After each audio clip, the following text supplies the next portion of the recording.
കഥ അവൾ എന്നെ വിട്ടുപോയില്ല. അവൾ പോയ ദിവസമാണ് എനിക്ക് മനസ്സിലായത്, ചിലർ പോകുന്നില്ല, അവർ നമ്മളിൽ താമസിക്കുകയാണ്. ഞങ്ങൾ പരിചയപ്പെട്ടത് ഒരു ചെറു ബസ് സ്റ്റേഷനിൽ, നഗരത്തിന്റെ അറ്റത്ത്, വലിയ തിരക്കില്ലാത്ത സ്ഥലം. പക്ഷേ വൈകുന്നേരങ്ങളിൽ സൂര്യൻ അസ്തമിക്കുമ്പോൾ ആകാശം പൂർണ്ണമായും ഓറഞ്ച് നിറമാകും. അവൾ അവിടെ എപ്പോഴുമുണ്ടായിരുന്നു. ഒരു ചെറു ബാഗ്, ഒരു പുസ്തകം, ഒരു ശാന്തമായ മുഖം. ആദ്യ ദിവസം ഞാൻ ഒന്നും പറഞ്ഞില്ല. രണ്ടാം ദിവസവും 3-ാം ദിവസവും. 4-ാം ദിവസം അവൾ തന്നെ പറഞ്ഞു, "നീ എപ്പോഴും ഇവിടെ നിൽക്കാറുണ്ടല്ലോ." ഞാൻ ചിരിച്ചു. "നീയും."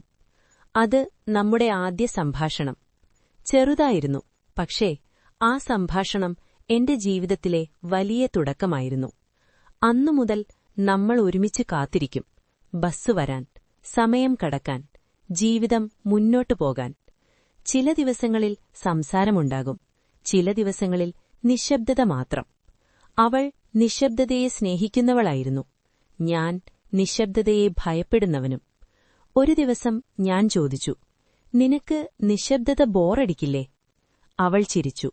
നിശബ്ദത കള്ളം പറയില്ല. ആ വാക്ക് എന്റെ ഉള്ളിലെ ഒരുപാട് ശബ്ദങ്ങളെ നിശബ്ദമാക്കി. ദിവസങ്ങൾ ആഴ്ചകളായി, ആഴ്ചകൾ മാസങ്ങളായി. അവൾ എന്റെ ദിനചര്യയുടെ ഒരു ഭാഗമായിത്തീർന്നു. ഞാൻ അവളുടെ കാത്തിരിപ്പിന്റെ ഒരു ഭാഗമായിത്തീർന്നു. ചായക്കട, ബസ് സ്റ്റോപ്പ്, മഴ, വൈകുന്നേരങ്ങൾ, സൂര്യാസ്തമയം, എല്ലാം നമ്മളെ ചുറ്റിപ്പറ്റി ജീവിക്കാൻ തുടങ്ങി. ഒരു ദിവസം അവൾ പറഞ്ഞു, "നിനക്ക് എന്തെങ്കിലും നഷ്ടപ്പെടുമോ എന്ന് പേടിയുണ്ടോ?" ഞാൻ പറഞ്ഞു, "ഉണ്ട്, ഇപ്പോൾ." അവൾ എന്നെ നോക്കി, വളരെ നേരം. "എന്നെ?" അവൾ ചോദിച്ചു. ഞാനൊന്നും പറഞ്ഞില്ല, പക്ഷേ അവൾക്കുത്തരം മനസ്സിലായി.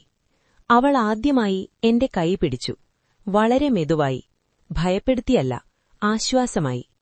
ആ നിമിഷം എന്റെ ജീവിതം മുറിയിലെ ലൈറ്റ് ഓഫ് ചെയ്ത് കിടക്കുകയായിരുന്നു അനന്തു, ഫോൺ സൈലന്റ് മോഡിൽ. പക്ഷേ അവന്റെ കണ്ണുകൾ വീണ്ടും വീണ്ടും ഫോൺ സ്ക്രീനിലേക്ക് പോകുകയായിരുന്നു. കാരണം കഴിഞ്ഞ 4 വർഷമായി ഓരോ രാത്രിയും അതേ സമയത്തൊരു കോൾ വരും, അതേ നമ്പറിൽ നിന്ന്, അതേ ശബ്ദം. ഭക്ഷണം കഴിച്ചോ? ആ ചോദ്യം കേൾക്കാതെ അവൻ ഉറങ്ങാൻ പോലും പറ്റില്ലായിരുന്നു. ആ ശബ്ദത്തിന്റെ ഉടമ മാളവിക. 4 വർഷങ്ങൾക്ക് മുമ്പ് അനന്തു ആദ്യമായി മാളവികയെ കണ്ടത് ഒരു wrong കോളിലൂടെയായിരുന്നു.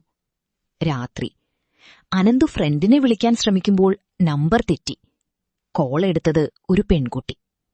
"Hello, sorry, wrong number."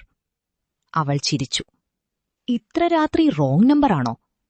Ananthu ചിരിച്ചു. "അതെ, എന്റെ ടാലന്റാണ്." അവൾ പൊട്ടിച്ചിരിച്ചു. ആ ചിരിയിൽ എന്തോ പ്രത്യേകതയുണ്ടായിരുന്നു. കോൾ കട്ട് ചെയ്തെങ്കിലും ആ രാത്രി അവർ വീണ്ടും സംസാരിച്ചു. പിന്നീട് അടുത്ത ദിവസം, അതിനുശേഷം എല്ലാ ദിവസവും. മാളവിക വളരെ കെയറിംഗ് ആയ ആളായിരുന്നു. അവൾ എല്ലായ്പ്പോഴും ചോദിക്കും, "ഭക്ഷണം കഴിച്ചോ? സമയം പോലെ ഉറങ്ങണം, ഓവർ വർക്ക് ചെയ്യരുത്." അനന്തു ടീസ് ചെയ്യും, "നീ എന്റെ ഗേൾഫ്രണ്ടാണോ അമ്മയാണോ?" അവൾ ചിരിച്ചു പറയും, "രണ്ടും കുറച്ച്." പതിയെ അവർ തമ്മിൽ പ്രണയം വളർന്നു. അവേഴ്സ് നീളുന്ന calls, late night conversations, future dreams, ചെറിയ വഴക്കുകൾ, വലിയ സ്നേഹം. ഒരു ദിവസം മാളവിക ചോദിച്ചു, "നിനക്കെന്റെ ശബ്ദം മിസ്സാകുമോ?" അനന്തു ചിരിച്ചു. "ഒരു ദിവസം പോലും കേൾക്കാതെ ഇരുന്നാൽ ഭ്രാന്താകും." അവൾ നിശബ്ദമായി. "അതെങ്കിൽ ഒരിക്കലും മറക്കരുത്." മന്ത്സ് കടന്നുപോയി. പക്ഷെ പതിയെ മാളവിക മാറാൻ തുടങ്ങി. കോൾസ് കുറച്ചു, വോയിസ് വീക്കായി. അനന്തു വറീഡായി. "നിനക്കെന്തെങ്കിലും അസുഖമുണ്ടോ?" "ഇല്ല." "കള്ളം പറയരുത്." Long silence. പിന്നീട് അവൾ സോഫ്റ്റ്ലി പറഞ്ഞു, "ചിലപ്പോൾ ആളുകൾ അകന്നു നിൽക്കുന്നത് സ്നേഹം കൊണ്ടാണ്." അനന്തു ഇറിറ്റേറ്റഡായി. "നീ എന്താണ് ഹൈഡ് ചെയ്യുന്നത്?" പക്ഷെ അവൾ വിഷയം മാറ്റി. ഒരു രാത്രി മാളവിക കോൾ ചെയ്തു. അവളുടെ ശബ്ദം വിറയ്ക്കുകയായിരുന്നു. "അനന്തു." "എന്താ?" "ഞാൻ ഒരിക്കൽ കോൾ ചെയ്യാതെ ആയാലാ?" അനന്തു. രാത്രി പുറത്ത് ശക്തമായ മഴ. ജനലരികിലിരുന്ന് മഴ നോക്കുകയായിരുന്നു അഭിജിത്ത്. കയ്യിലൊരു പഴയ ഫോട്ടോ. ആ ഫോട്ടോയിൽ ചിരിച്ചുകൊണ്ട് നിൽക്കുന്ന ഒരു പെൺകുട്ടി. നന്ദന. അവൾ പോയിട്ട് 3 വർഷമായി. പക്ഷേ മഴ പെയ്യുമ്പോഴൊക്കെ അവൾ തിരികെ വന്നതുപോലെ തോന്നും. 3 വർഷങ്ങൾക്ക് മുമ്പ് അഭിജിത്ത് ആദ്യമായി നന്ദനയെ കണ്ടത് ഒരു പുസ്തകശാലയിൽ.